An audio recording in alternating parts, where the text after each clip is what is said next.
দেখো পম্পম মোদি গামলা কিনেছে আজকে।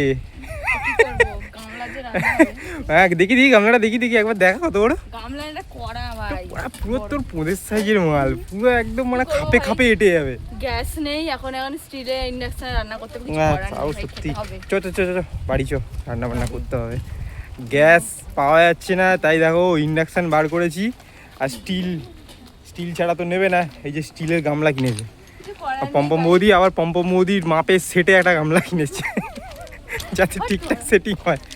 হ্যাঁ চলো দেখি গামলায় আছে কি রান্না হয় দেখি। চিকেন রান্না হবে তো আজকেই, তাহলে চিকেন দিয়ে শুরু হবে। ঠিক আছে দেখা যাক।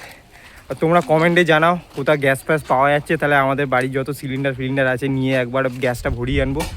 তুমি বলেছিলে না যে পম্পম বৌদি গ্যাস দিতে পারে? হ্যাঁ তোমার তো আবার গ্যাসের আবার এখানে প্রোডাকশন আছে, তুমি তো নিজেই আবার গ্যাস ভরো। আমাকে আবার গ্যাস ফুল করতে হবে তারপরে রান্না হবে। ঠিক আছে ঠিক আছে আগে ইন্ডাকশনটা ইউজ করি, কতদিন কি হচ্ছে দেখি, তারপর দেখছি। তুমি